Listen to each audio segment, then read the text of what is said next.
Hello there. Glad you're here. Fleming at Hallside Parish Church. My name's Ian Cathcart, and this is Thought for the Day. It was just carrying on from yesterday. I was talking about a TV programme that I've been watching. There's, I realise it'll be a cruel injustice for those who are key workers and who are working more and longer and harder than they are normally. But obviously, there's a lot of people who are stuck at home, not allowed to go out, and there's just a bit more time on your hands. I think I'd said a few days earlier, being told, don't let a good crisis go to waste. If this is a time when we don't have as much to do, and you do find yourself maybe contemplating reading a book or catching up on some TV or doing things that you would enjoy, then pick something that's of worth.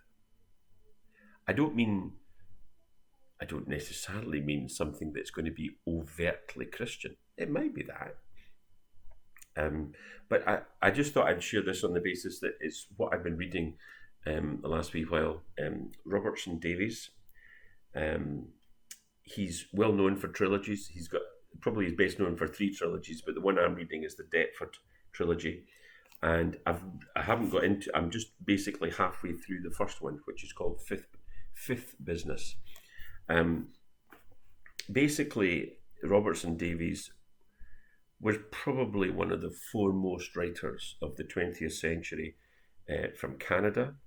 But because he's from Canada, it's kind of it's not got quite the same cachet as serious authors from America or from Britain. He quotes, I think it was a review of one of his books from the Guardian newspaper, a review that was positive and really was saying lots of good things about the novel. Not this one, but another one of his books. But the opening line of the review said, saying positive things about a Canadian book sounds like the opening line of a bad joke. You realise it is a reality that Canadian culture often feels very much in the shadow of American culture.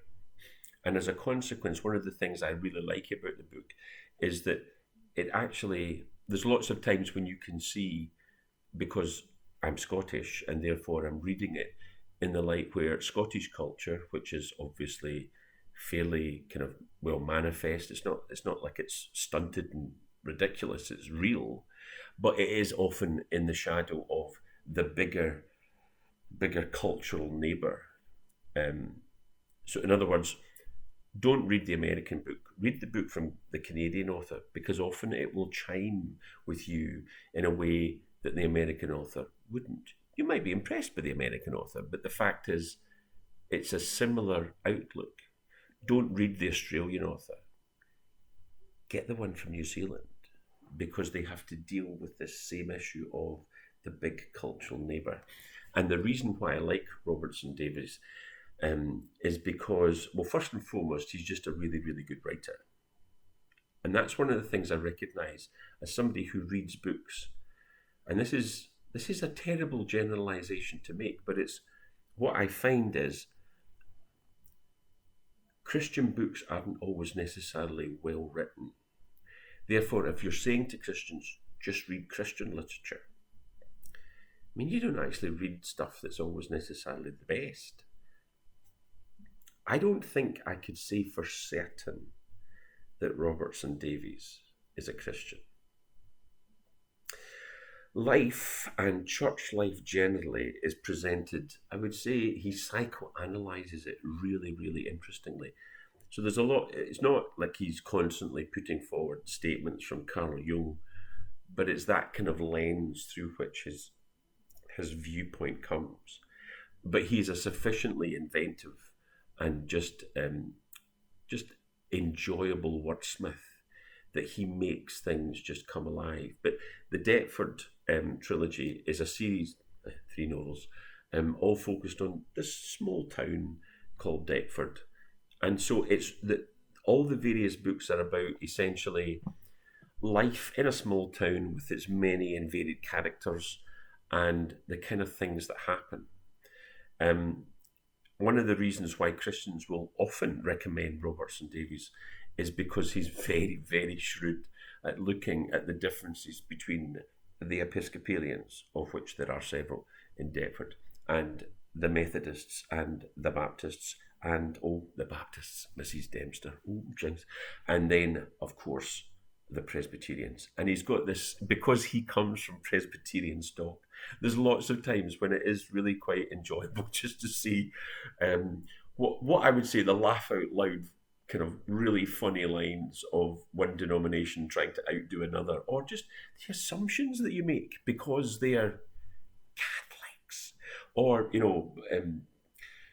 a Methodist is really just a Baptist who's read a book. They're just horrendous things to say, but they're quite funny. And he takes all these kind of intermixings of church life in this small town, but also just life in general. The book is all centred around one incident that starts right at the very beginning, where a close friend is, shall we say, getting a bit miffed when going to why. It's all about snow sledges and stuff. So it's the middle of winter, and he throws a snowball, doesn't hit the intended target, but hits this other person. And then the story just kind of develops from there. And it's the kind of the small town stuff that happens, but it's got the big implications for people's lives and indeed the whole town. And he takes what is very much, and makes no pretense about being, small town life, but he builds a kind of big picture of what life is like. There's certainly reference to scripture, but it's not as if it's not like some novels where there's going to be a greater emphasis on what you might call as a straightforward scriptural presentation. But the book is really just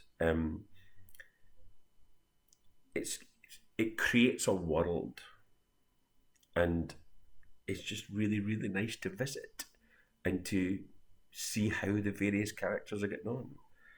And in that context, faith is not only present, but it's real. And there's various points where he, again, my interpretation, but he is making spiritual points, although he doesn't make it. It's very, very subtle. That's just what I've been reading just now. If you get the chance, I would say it bears reading again. It's written in the early kind of 1970s, certainly not modern. Robertson Davies himself died quite a few years ago now, but it's more, don't waste a good crisis.